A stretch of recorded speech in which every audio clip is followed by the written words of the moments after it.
and welcome to The League, exploring the League of Legends lore from A to Z. My name is Rebecca. And I'm John. My name is Mark. Today, we are talking about two stories in the Realms of Runeterra book. Gotta have been one.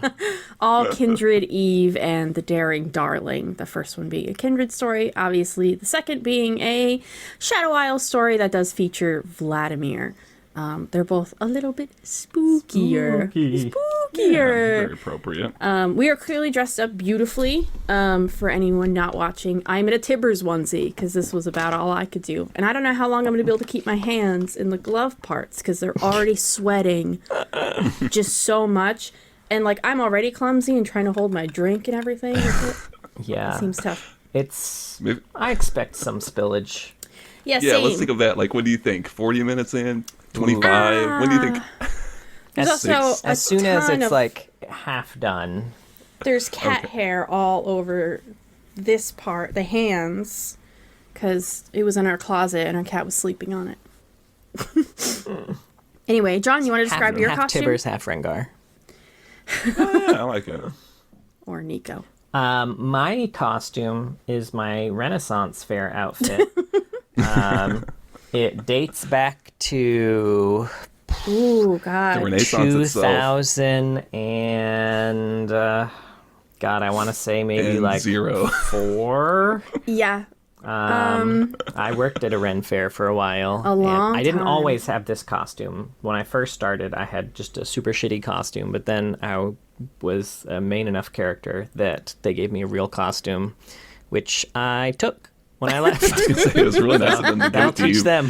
I mean, you go to that Ren fair most years and wear that exact costume, so I don't think they care. I imagine you have some pictures, so I will make sure that on YouTube, if you want to see, I'll post some pictures of John. Old Ren fair photos, yeah? Yeah. Yeah, you that want to sounds send me great. some? Nice. That would be fun. Want to see me getting knocked on my ass? Yeah, who doesn't? All right, well, we should don't go know to that what Ren Fair. Mark's wearing, except perhaps a fitted sheet. This is a skirt. Thank you very much. Oh, it's a skirt. Oh, it's your wife's skirt. Thought it looked familiar. Yeah, my wife's skirt. So go ahead, Mark, and explain your costume. Oh yeah, here's to the bit. us. Here's the bit. I am. Hold on. Oh, I can't wait. Oh God, what is he doing? He's putting something on For his those head. not on YouTube, Face? that'll Oh. teach you. Behold, the Cryo Phoenix reborn. I'm gonna die. Oh, but that's not all. That's not all. You Oh want the shit, skin? it's not. You want the Festival Queen Anivia skin? I got it. Hold on. Mark. Well, fuck. Oh, there it is. You did it. I You want more? Oh shit, we got There's more. Oh no, my headphones. It's okay. I'm back. Oh, there you go. Want more? Yeah, You got we the do. abilities. Hold on. Well, where's? Why do I have an ice cube tray? Q. Flash frost. E. Mark, don't throw frostbite. ice on your floor. How many times Storm, do we have to storm. I tell have you? a cooler. Don't worry about it. Oh, he's There's really a storm. prepped. Planned ahead. Oh, you want the wall? Wah, ice wall. And what's that? You think you've killed me? Oh, I've been dealt a mortal blow. Oh, fuck. Oh God, is he have an egg? He what's does that? have an egg. Uh-oh, I'm an egg. Anyway, Wow, so our I'm costumes done. That's suck. my bit. Can we just talk for a second about how you were using a party hat as a beak? Yeah. And when you went to Festival Anivia, you just put glasses on instead of using the party hat. It's like They're a party flamingo hat. glasses. Yeah, they were flamingo guys. For just listeners, John Mark has a blue skirt just kind of draped over his shoulders, and then when he lifted his arms, he had tied 6 ice packs to his arms that are dangling down in a crude manner that he's now taking off. And then he had a Yeah, birthday that's why it took hat. me so long to get set up. We're starting so late because he took forever today to make ice and throw it on his floor. Hard work. Yeah. And then a birthday party hat from the summer. Really good stuff as a beak. Yeah, this Beautiful. is where being a YouTube listener really pays off. Yeah. Yeah, I thought it'd entice them We'll a put little a bit. short So- on YouTube. So tune in about 5 weeks when this YouTube video gets let's posted. put this one up earlier. I'll get Maybe this rush one this to you one. tonight. All right. Yeah. I promise. Okay. Okay, Well, I'm anyway. done with my bit. I'll put away my ice packs and my egg.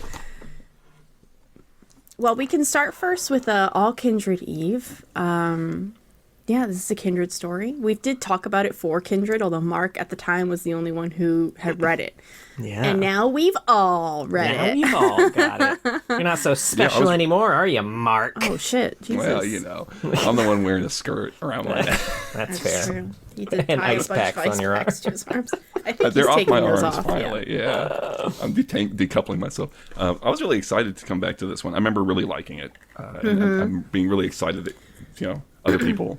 Because I think I was the only one on that entire. We had a guest even, and I was the only person in that entire call who had read it. So You were the only one who had the book. Yeah. I had Yeah. read the synopsis, but like in the synopsis, you obviously miss out on the lamb and wolf voice, which is like one of the most fun parts of it. Really, really strong here. And kind of seeing their disagreements, almost like they're not always getting along here, which when you think about the Kindred, you just assume lamb and wolf are always harmonizing in some way, but they're not here, which is really interesting. Yeah. I was really struck by that bit, or that aspect of it on revisit here. How they really get in each other's faces at some point. There's mention, I think of Lamb taking the mask off and there being a face underneath it. She doesn't even show to Wolf, which I thought was very, kind of an interesting idea. Yeah. Which was like strictly right after telling Wolf, I keep no secrets from you, Wolf. Well, I think maybe she has not seen his true face as well, but I don't know. Yeah. It's one of the mysteries of Kindred, I guess. To summarize, I suppose we could all do this together, because I don't think we have a ton of notes between the three of us. I had some notes. I had marked it up. Oh, He shit. marked it up. He's writing in his books. Although some of the things we've already kind of talked about, they were just like things I wanted to make sure I remember. By Matt Dunn, by the way. Oh, Matt Dunn, thank you. Great job, Matt Yeah, Dunn. we can run through it, and if there's anything that comes up, Done good. Oh, honey. Yeah, this takes place during a festival in Bilgewater called All Kindred Eve. I guess Kindred Day is the next day. Is this not... I assume this is not a festival they still do in Bilgewater? I don't know. It's not. This is like some island. This isn't like, I guess, Bilgewater. Bilgewater the main- proper? This is like okay. somewhere in the Serpentine or the Blue Flame Oh my Islands. god, how did I assume. not even So get they very that? well could. I assume they kind of did. And it would kind of make sense that, no one really cares, whatever. It's pretty on point with how Bilgewater kind of operates, I guess. This whole shenanigan. Yeah, that's true. This is their 1000th anniversary, I think, Yeah. of doing this festival. And this is Kindred's first time in the festival. And they're walking around. Wolf really wants to, I guess, just kill people. There's so much stuff going on. And Kindred makes him promise to not use his teeth, not kill anyone. And in turn, she will not speak in riddles and rhymes. That's their Rhymes, deal. She's loving rhyming. She's feeling herself. She's just laying down prose after prose, and Wolf is not all about it. Yeah, they're walking amongst the crowd and they don't have to disguise themselves because a lot of people are dressed like the Lamb and Wolf tonight. They have, perhaps maybe they would take third place in the costume contest, according to a passerby. It's funny because before I knew that there was a costume contest, I wrote a note to myself after they said that there were like a bunch of people dressed as Kindred. They were like, oh, it would be hilarious if they lose in a Kindred Lose a cosplay costume contest. Is this And like then a reference? and then they brought it up.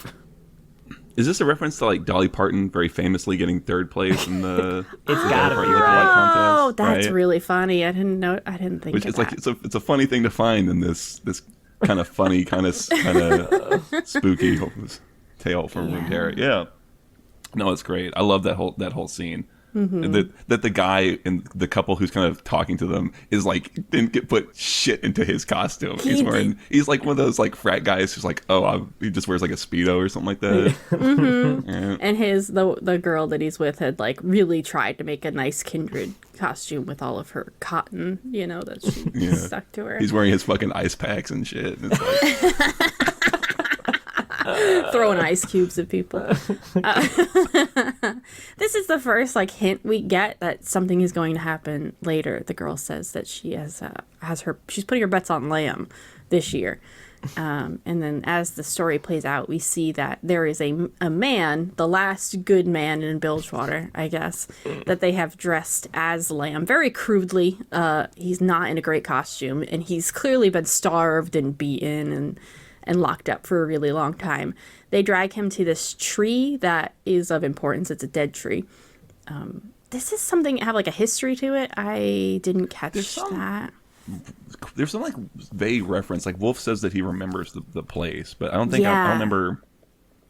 I don't think it ever gets like any follow up. Right. Yeah, I wasn't sure if it was something that was in a past Kindred story that I didn't remember, but it is interesting that they have been here a long, long time ago, and they remember they know this tree, but they can't remember why. I mean, it's probably so god fucking long ago.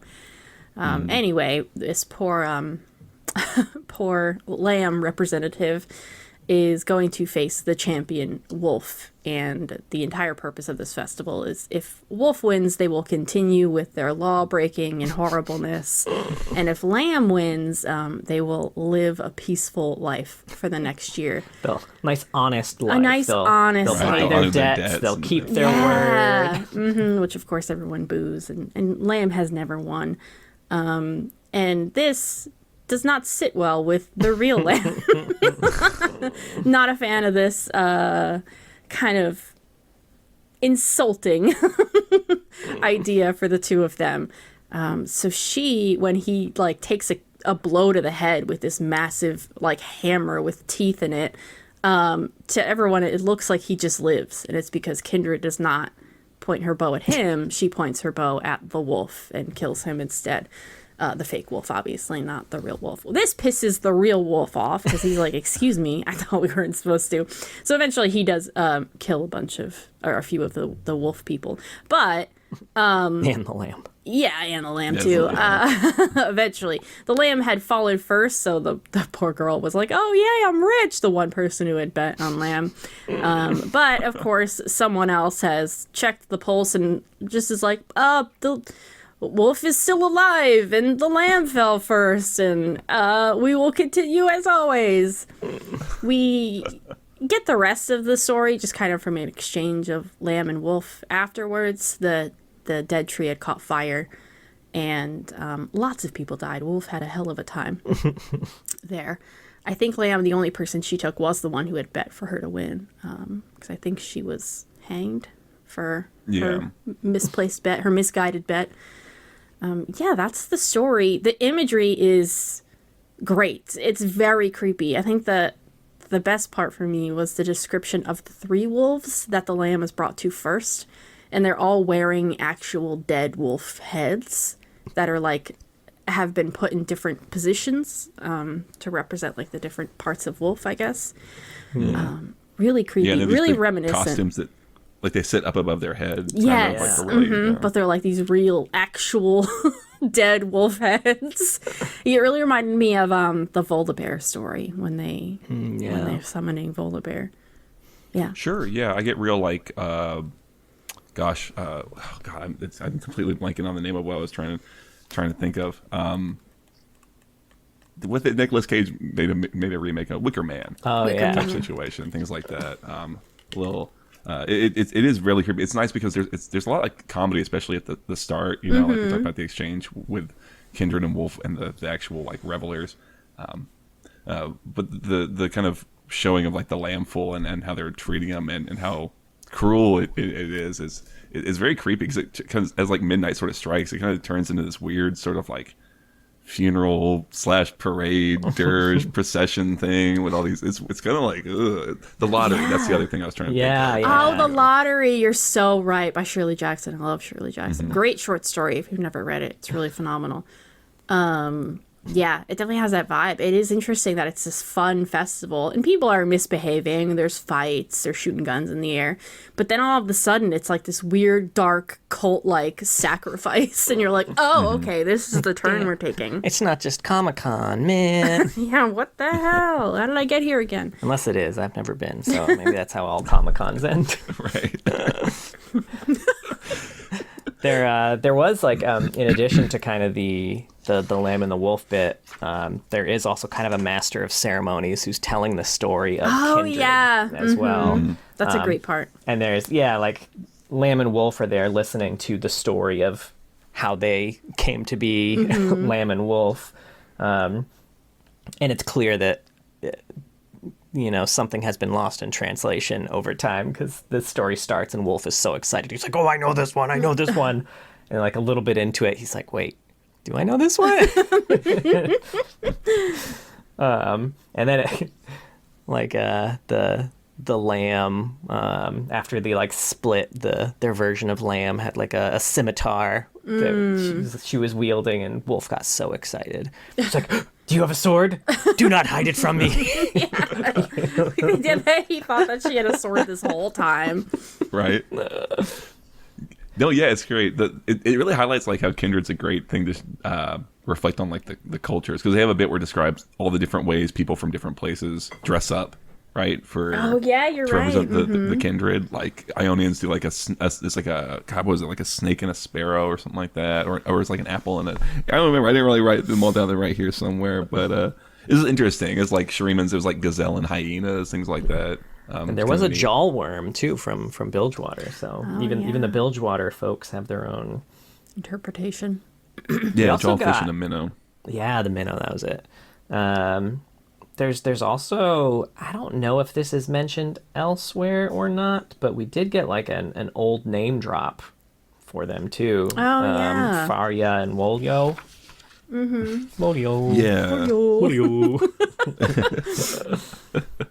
Yeah, I was curious if that was like more like an older name drop, like you said, or if that was just sort of this own little island culture's sort of names for them almost. Yeah, right. Like maybe that's like Buru or something. Or they do mention the Buru here. Yeah, that this is very specifically not something for the, like. I think they say anyone can come, including the Buru, but they never don't go do it. Yeah. Right.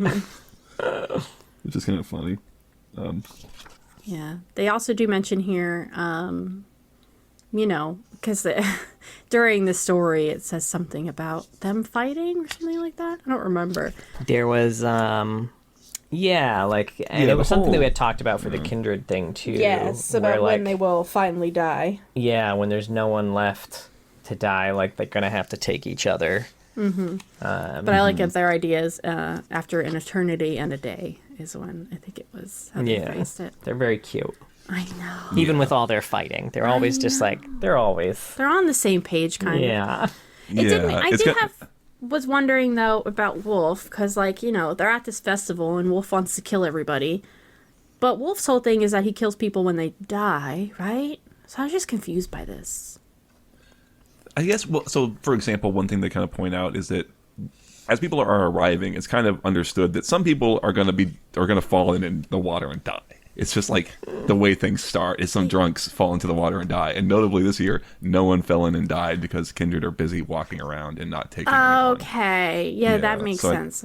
I think it's just that, they make mention too of how like there's those constant fights and stuff breaking out. People are getting, assumedly would be shot and stabbed left and right. And normally Wolf would kind of take all of them because they're all having these like violent deaths and whatever. Yeah. So did Lamb just kind of want to see what happened without them being taken?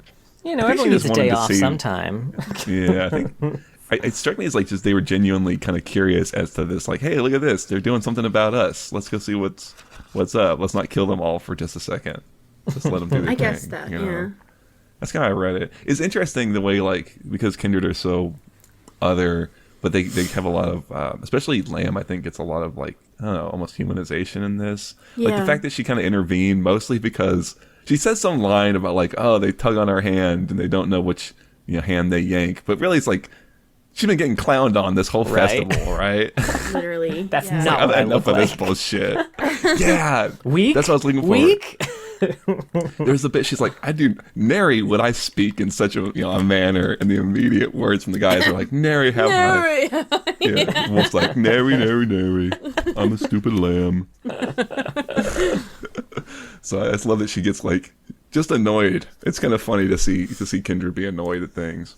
Yeah. It's interesting too to see a culture that disrespects the idea of embracing death and like understanding that it's your time or something, which is what Kindred's all about. Is, you know, she takes people who are willing to go quietly, and to Bilgewater that is a weakness, which isn't true, obviously, but it's so interesting to see how they interpret this god of death a little bit in a mocking way, and then respecting the wolf.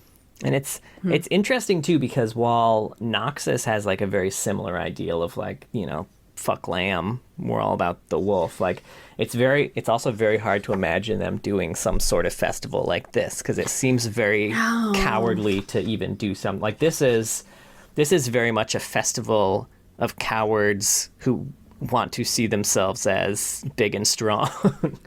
Yeah, it feels very petty. Yeah, precisely. Yeah, yeah, it's kind of I had the same thought. It was interesting kind of drawing this up in comparison against Noxus, right? So this is very neat. It's very neat. I can picture every like moment in this story. It paints the picture, you know, quite vividly. And talking about like Kindred and Wolf, you know, kind of getting into arguments. It is kind of nice that after she had intervened, you know, Wolf kind of is like, that's no fair, and she sort of acquiesces and agrees that, well, you know, if I'm allowed to play, Wolf should be allowed to play too, which was kind of polite, I guess. She's sharing. It's good sharing on Lamb's part. She did kind of make a point, though, to be like, hey, you know, I promised I wouldn't rhyme anymore. I didn't promise I wouldn't take out my bow. Right. Yeah, that's true. But it's like tricking a toddler. It's like a... Right, he is very much like a toddler. Wolf. Right? He said, he had a line I marked, what was it? Oh, he hears music and he asks if he can chase music. And I can just see that coming out of my kid's mouth, right? Yeah. I want chase music. It's like, right. You can kind of do that, which is essentially what Lamb says. Right. So, like, I guess technically, yeah. Yeah, kind of, in a sense. Yeah, in a sense. And I did like the kind of very last line that after all these horrible deaths, so many people have burned to death or like been, you know, just murdered. Everyone thinks it was the best All Kindred Eve ever. Like, that was fucking sick, guys. Same time next year, same time next year. God. Good Yeah, thing the very wolf fun. won. Right. Would have been a rough year. I got mad anyone... on Kindred's behalf there. Well, on Lamb. Yeah. Yeah. Yeah, it's very mean. They make that's something when they're describing the whole setup as how everything there is designed to, like the weapon itself is not something that's designed to kill you quickly, but to make it really drawn out. Yeah, And, then and he even said like, says as much. I forget the line, but when the guy was about to die, he was like, all right, well, at least this will be over quick. And she was like, oh no, I'm going to make this last a really long time. She then does exactly aim for his skull. That's with true, her big that's hammer. true. So She was lying, but yeah. Maybe she's just very bad at her job. Yeah. Yeah. See, that's why it's, you know, what I'm trying to say, there's nothing to filter out incompetency in this wolf thing because everything's so rigged. Right. So, That's why you got to study physics so you know exactly how many blows a head can take from a cudgel with sharp claws all right, the on daring darling. You want to summarize this one? Sure, yeah. I was just looking to see this is by Laura Miche. I think I've read this like 4 times now. So This was my first full read. Again, I only read the synopsis. Again, this is also one, I mean, I was excited for the whole Realms of Runeterra thing because it's neat to find things that like, you know, I've read or someone else has read, but maybe not all of us have. But yeah, Daring Darling. So the setup is that there is a woman, Fayette, who runs an inn called the Daring Darling. That's sort of like an outpost just on the outskirts of like the Shadow Isle. So the idea is that treasure hunters will go and adventure around on the island for the day, and then as night falls, they come back to places like the Daring Darling. And one of her key sort of selling points is that she has this vault from Helia that will kind of contain magical artifacts found within. So it's great. You can go get your loot, you can drop it off, you can go get more loot, and it's all kept in the vault, and it's sort of a nice neutral ground. And she was very, you know, insistent on ensuring that everybody is kind of treated equally and nothing's taken out. Right. And very specifically, too, for this vault. if you do try to pick the lock, Yes. it will kill you immediately. Yeah. It's one of the pick it or advantages force that it. this vault has over other vaults, too. Right, you get sucked into the keyhole. Yeah. But yeah, so she is battening down for the night. She has a number of treasure hunters kind of working there. And then all of a sudden, I guess before that, one of the group, an Ionian group, comes with this big bell. It's massive. It fills up most of the vault. They go and put it down there. And as they're looking out, they realize, oh no, there's a harrowing coming. That's the big problem, is that a harrowing is coming. So everyone's getting ready to leave. But before they leave, they have this ritual they have to do. What do they call it? The final goodbye, the final farewell, the good riddance. If it's not called the final farewell, it should be. It's a great name. It's something like that. They all have to say goodbye. I don't know about this bit. It's kind of a conceit just to keep everyone from immediately leaving. But they all gather around to do it. They have to get everybody there. And as they're all getting ready to do it, the lights go out. And there's a scream in the dark. And someone's been murdered. And everyone's all starting to get all paranoid. And then they go out to their ships, and they see that all the ships are being held in place by these weird red and chains made of some substance. And Vladimir's there, by the way, everybody. In case you didn't know what's happening, Vladimir's there. He's this reclusive Noxian aristocrat who no one really knows about. But everyone's starting to freak out. Fayette's trying to kind of keep everyone calm. Vladimir is kind of calmly by her side, and is sort of like, we probably need to open that vault.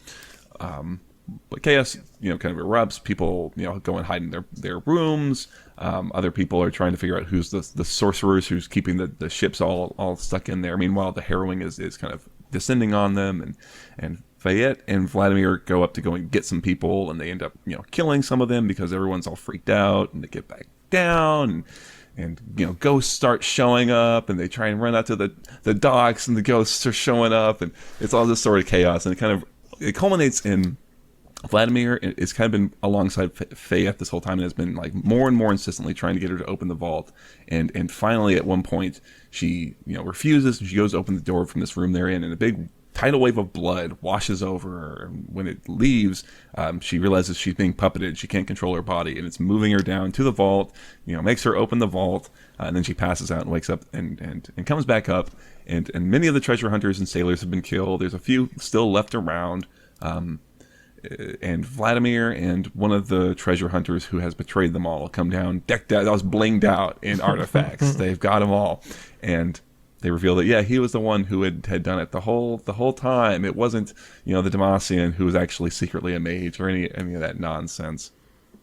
And he's getting ready to kill them all and take all the artifacts back when this mortally wounded Noxian calls forth Callista to wreak vengeance on Vladimir. And so Vladimir and Callista start fighting off screen. Fayette is trying to get out. She realizes she can go use the bell because they had said that it will, mess with the spirit world and then cause everything to kind of stop. So she rings the bell, and it causes this massive surge in ghosts. But then everyone kind of freezes in place, and she sails away. And as she sails away, the bell rings again, and at the end, Vladimir comes surfing up on a wave of blood, and Wipeout's playing, and he doesn't have any artifacts, and she's all messed up, and he had rung the bell to get away, and they're too tired to kill each other, and so they kind of resign themselves to sailing off to land together.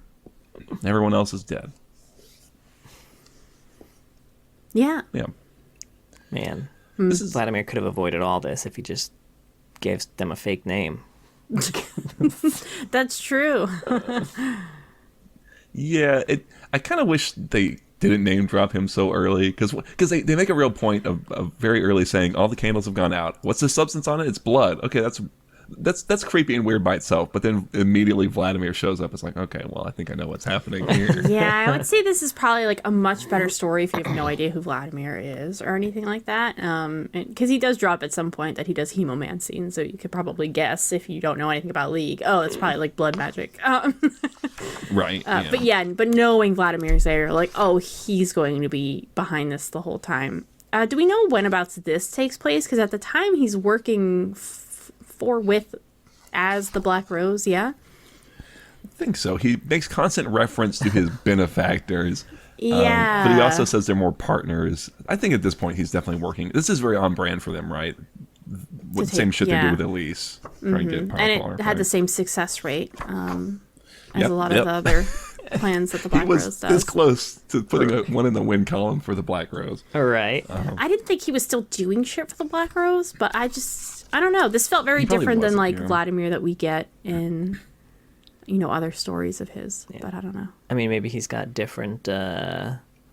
Maybe there's like LeBlanc's Black Rose, and then Vlkadimir's Red Rose. Yeah, more fitting. I feel like. I mean, one thing he does mention is that the other members or his partners or his benefactors are like equally as old and strong, if not more so than him, which makes me real curious who the other ones are. Yeah. Right. I mean, I assume he's referencing LeBlanc here, but who knows? Maybe this is.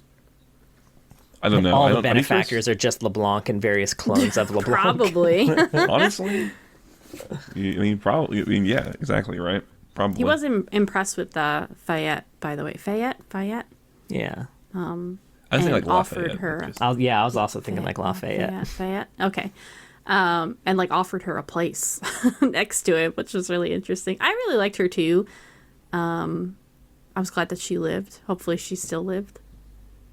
Yeah, she's the whole thing is it is the setup is really neat. I think she's in a really neat position. The idea makes a lot of sense. Like it's very logical that these services would exist and there's these people who run them, and having someone who's in that kind of weirdly, like she's got one rule. It's the only thing she cares about, right? It's very like it's just keeping that vault from being plundered. So it's interesting that you got all these people from different places. Like it's funny at the start where people are complaining about other people bunking because they're all from different places, and the Noxian is complaining about how the Visayan sings Ionian marching songs. About killing all Noxians. Yeah.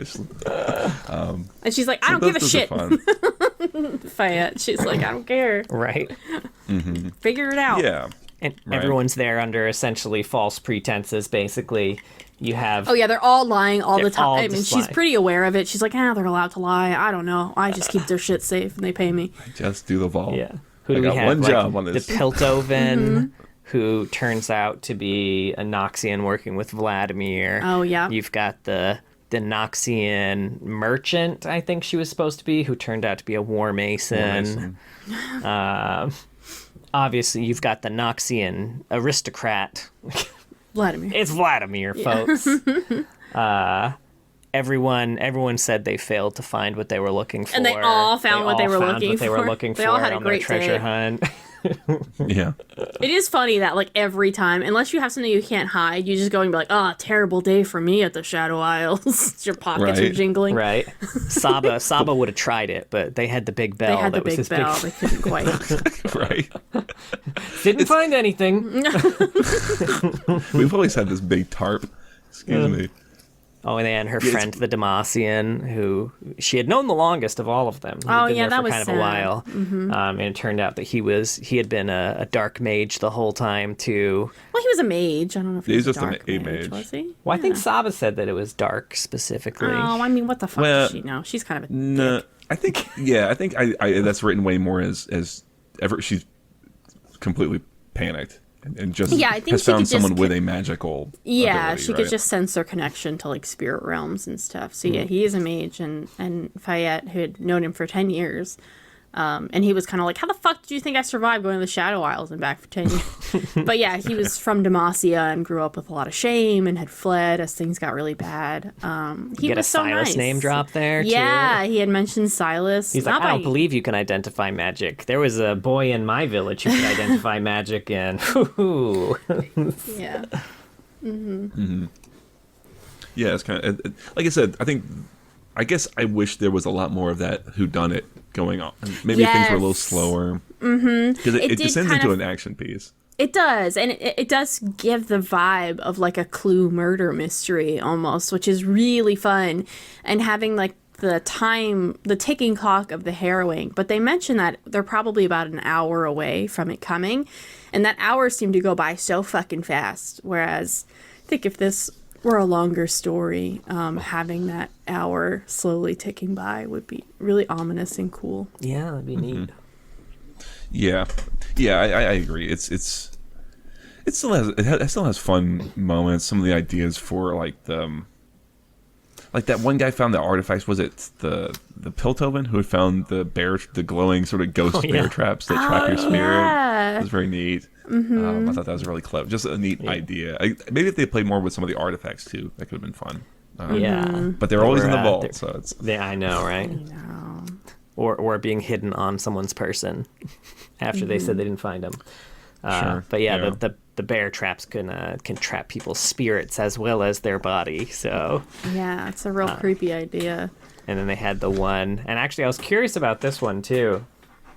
The pendant that had the ghost's soul in it, that knew where treasure was hidden. I'm curious if they just used that same shit that they used to lock down Viego in the Ruined King. Oh. Yeah, I mean, I don't think that idea. Pendants. Yeah, I don't think it existed yet, but it's like why it fits naturally. So we'll just say that they did, right? Like, why not, right? Yeah, I do like how they all were so familiar with the Shadow Isles. This is when we were just talking about the Shadow Isles. This is what I was looking for. You know, people who explore this area and who are really familiar with its history. And I'd love to see more of this. These little like outposts that kind of exist outside of it. And then they kind of, when the harrowings come, they're all so well aware of them and they have a plan. But they happen so rarely that even people who are really like seasoned are like, wow, this is my first harrowing, actually.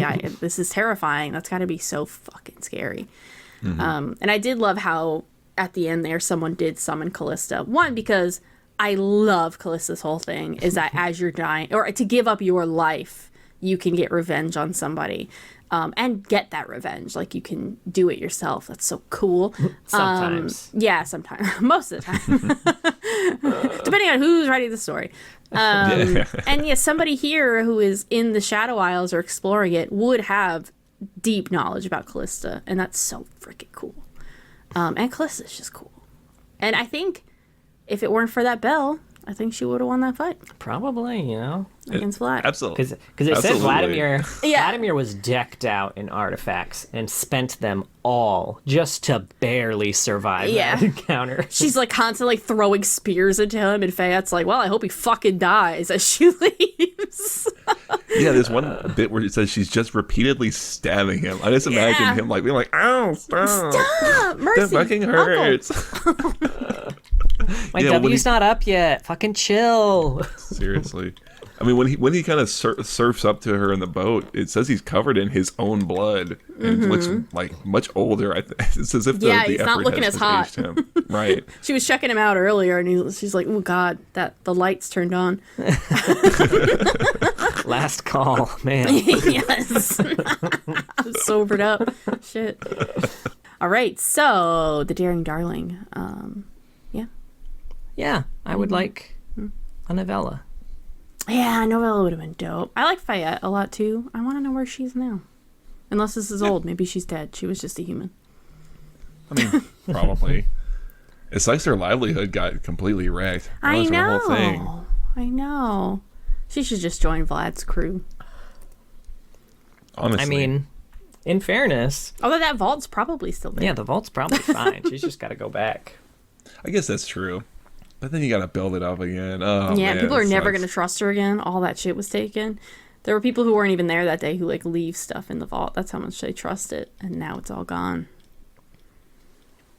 I mean, if they think that, whatever. Well, maybe they'll give her the benefit of the doubt. That sounds like treasure people in hunters Runeterra. notoriously forgiving. Yeah. Right. Oh well. Fun. Yeah. Those are those stories. Yeah. Did we? I think the other plan was to just give some horror movie recs. Yeah, I was thinking general spooky Halloween discussions. If we're watching anything, I just watched The Oddity. Oh God, it was so good. Was that? Oh really? I have no Yeah. idea. It's a Shudder original. It kept getting recommended to me on TikTok. We almost watched it together, hun. Well, I gave it as an option, but you passed. I went for Deadstream instead. I don't regret my choice. Well, we'll talk about Deadstream after, but a quick pitch for Oddity. It's about this woman who is like a real deal psychic medium, and her sister had been killed. So she goes to the house where she's been killed to try to kind of figure it out. What happened. She reads objects. She has other connections to like objects and stuff like that.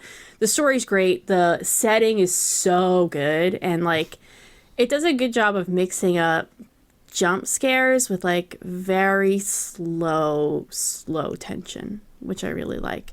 And it's a movie that I feel like made me appreciate jump scares. It earned them. It earned the jump scares so much, and I feel like I have a mixed feelings about jump scares a lot of times. They feel like cheapo to me. I can't tell if Mark's really still... Okay, no, he was just really I'm just listening intently. I'm just trying to like... He's locked in. I like talking about horror movies, so I'm just listening. Oh, yeah.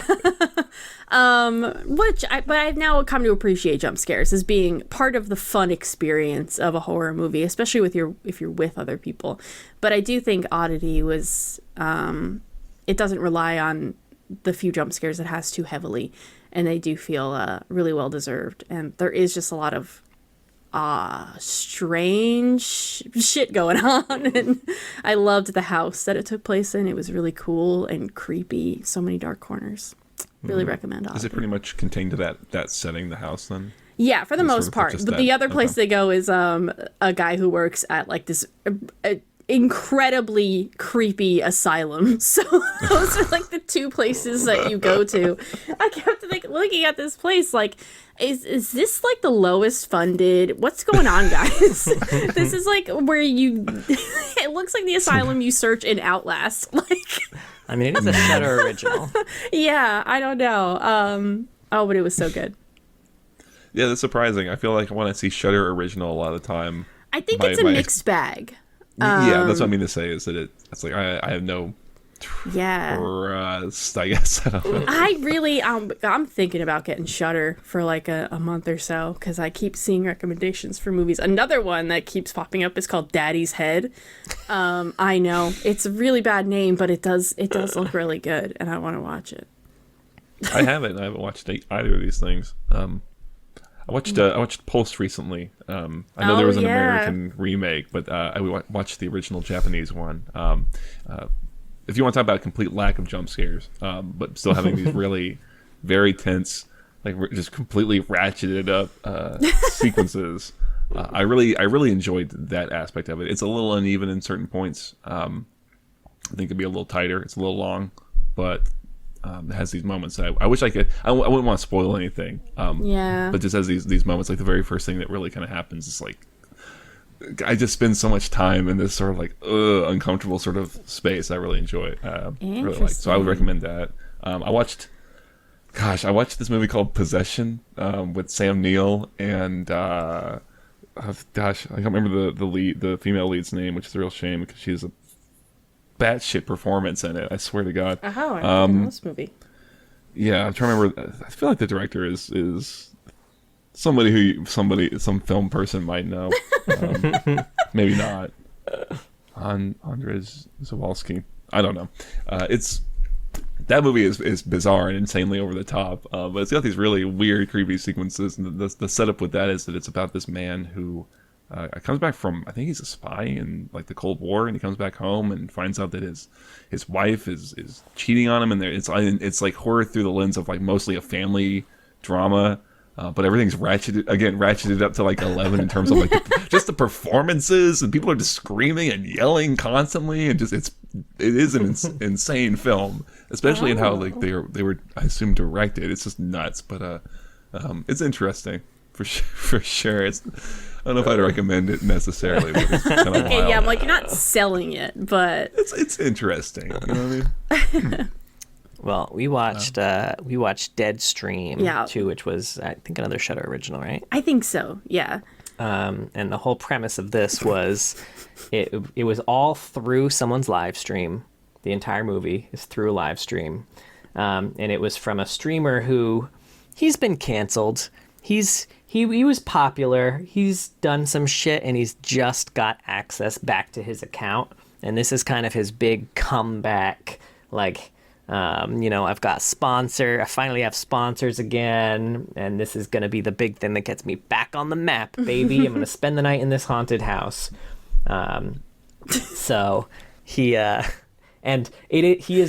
a ridiculous. It's too real sometimes. The YouTube persona that he has, you're like, can I sit through this a really obnoxious guy as he's doing this live stream? You have to know going in, this movie knows what it is. It knows what it's doing. It is a comedy 100% through and through. Like, there is some violent shit and some creepy parts and really good like prosthetics and stuff like that. Like, they use a lot of real shit, which I really liked. But it is over the top and genuinely funny. Yeah. I'm just remembering that scene of the ghost just slamming his head into the ground saying, "Smash that like and subscribe." So wild. I think the one place where we did like hesitate on it. Who were we talking about this with, by the way? This movie with me. With you, right? Yeah. Yes. This past weekend. Yes. Okay. And where we like we're on the same page was that we were waiting for the YouTube personality to drop and for him to actually be genuinely scared.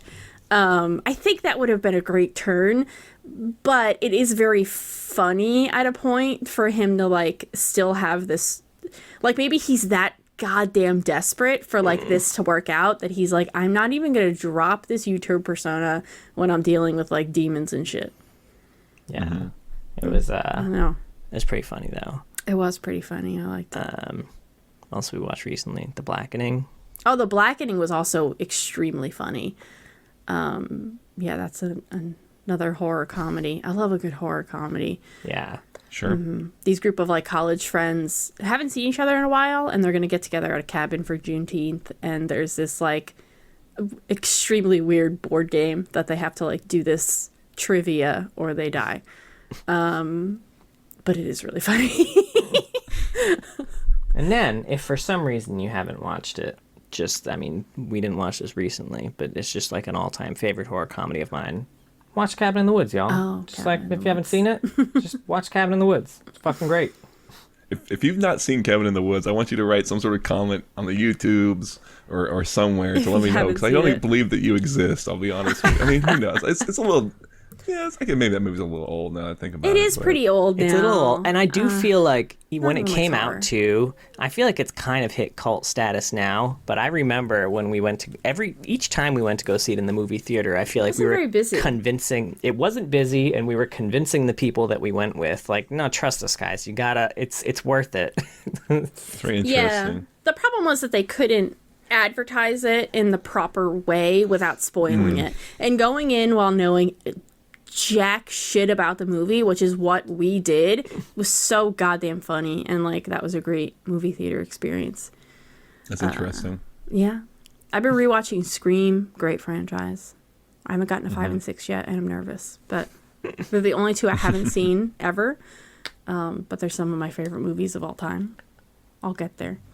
Oh, and I watched the original Texas Chainsaw Massacre recently. So I know I brought that up to you, Mark, and you were surprised I had never seen it. Although it isn't required watching where I'm from, as opposed to Texas. I imagine you must watch that movie. It's a I rule. remember my dad would tell me that some house near where we lived was where the actual Texas Chainsaw Massacre happened, which I think is just a complete fabrication. I don't know if he was just fucking That's with just me, some horrible shit you tell your kids. or if he yeah. was misinformed, or maybe he was right and I'm just wrong. But I thought I don't know. I always remember that we'd be driving along and he'd be like back to the house and he'd be telling me about like the Texas Chainsaw Massacre. That's the one. There it is. Oh man. Yeah, I love that movie. I rewatched it also very recently. I love that movie. I think just the intro to that movie is so unsettling. It's so unsettling. Yeah, that's like, a really oh, good word God. for it. It's great. It's great. And I love old horror movies. They tend to rely on gore less, which I really appreciate. I don't mind some gore in horror movies, but yeah, I remember watching like the Jessica Biel Texas Chainsaw Massacre. I have seen that one and not liking it. And I thought that this one was going to be just as like gruesome, but I kind of liked that it wasn't. It was much scarier to me, it not being as gruesome, because it feels more real, I think, when you're not adding all of these odd effects and stuff. Like when Leatherface picks up the girl and puts her on the hook, it is like there's not these over the top gore and sound effects, and that made it feel more realistic to me. For sure. Yeah, that and the sequence where that guy opens, I think he or Leatherface opens the door and just gets the hammer directly to the head. It's all very like immediate and shocking and brutal, and it's all very the whole movie feels just grimy and dirty. Like, I feel like anything, like I can just feel it like in between, like in my teeth and shit when I watch that movie. Just like, God, I feel how sweaty and like, crusty everybody is. You know what I mean?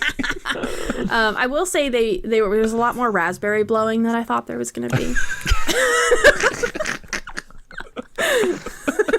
How much did you estimate there was going to be going into it? 0 to 1. And there was between 0 and your daughter. Like, what do you think is like what? Okay, well, not my daughter, who blows raspberries for 10 straight minutes in people's faces, which is kind of what happened in this movie. Right. There were a couple of guys who got upset, and all they did was blow a lot of raspberries. And I was like, it's interesting. I guess this is a better approach than like punching a hole in the wall, but than a veritable chainsaw massacre. Yeah, looking at some other movies. We watched the Blob this past We weekend. did watch the Blob together recently. Yeah. You've never seen the Blob? Yo, that movie's good. I haven't seen that in so long. Seen it. That was my first time seeing it. Oh, did you like it? Really? Yeah. I didn't know that. What did you think of all the people getting melted? I thought I love the people getting melted. It was good. I mean, I feel like I was never interested in watching it because it always seemed like such like a low stakes monster. Like, how do you not escape the blob? Yeah, how do you not get away from this like slow moving blob? I feel like having the blob appendages helps create a bit of threat there, and having it go through pipes and shit, like, it's more threatening that way for sure. And it's like really the majority of the movie, people had no idea there was a killer blob in the pipes. Yeah, that helps too. That does help. It's a very stealthy blob, though, as you describe it. It hides up in the ceilings. It creeps around corners. It can be fast when it wants to. It is a sneaky blob. Yeah, this is the 80s version we're talking about. It was 80s, yeah? Yeah. They had made it originally in, like, I think the 50s, which I know I've seen, but it was on, like, cable a very long time ago. I think my thing is I always equated the blob with the, what is it, Monster Goo or Monster Ooze, that Goosebumps book? Monster Blood? Sure. I think it was called. I vaguely know what that is. It was basically just like a goo that grows and grows and grows and grows, and it always seemed very easy to get away from, and But yeah, this was a much more threatening goo. I'm sorry they didn't have people's arms getting melted off in Goosebumps or whatever. Yeah, they drew the line at that one, I guess. Yeah. So watch those. Yeah, I mean, not necessarily in that order. If you want, if you like them, huh? That sounds like some good stuff. This is a good collection of. Oh, did you watch Talk to Me, Mark? By the way. No, I haven't. That was another one that had gotten big for a bit. That one's also freaking amazing. I really recommend Talk to Me. Sure. There's a lot I need to watch.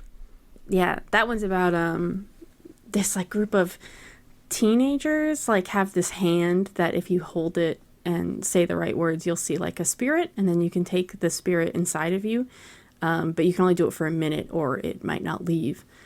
And they just kind of have like these parties where they do this like over and over again, and then obviously things start to go awry. It was such a creative horror movie that like I'd never seen anything like it, and all the performances are so goddamn good. I really like it. That was A24, right? Yeah, I think it was an A24. Some prime A24 horror. Yeah, it was great. Sure.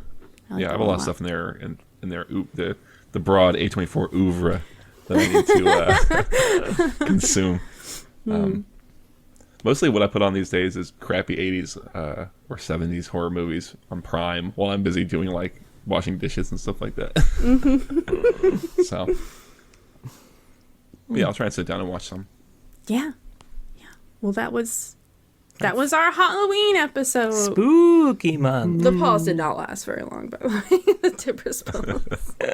I took them off like 55 minutes ago, we'll say, and we're on minute 57 of the recording. And you didn't spell anything, so I mean, it was the right choice. Yeah. Thank you so much for listening.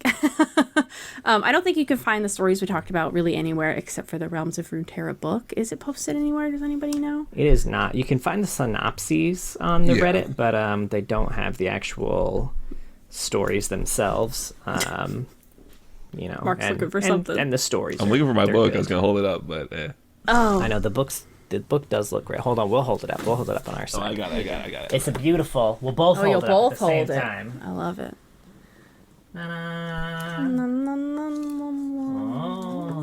Oh, what's in there? Whoa, that had a picture of a guy in it. Oh, you're peeping that centerfold.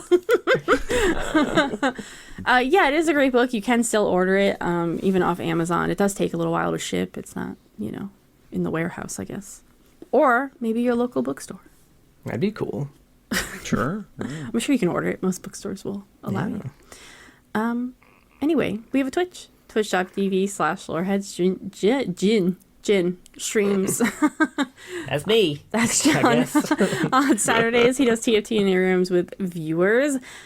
We also have something. YouTube, if you want to see our lovely costumes, Mark's amazing Anivia costume. We might not be in the video for that because we had some technical issues. We'll see.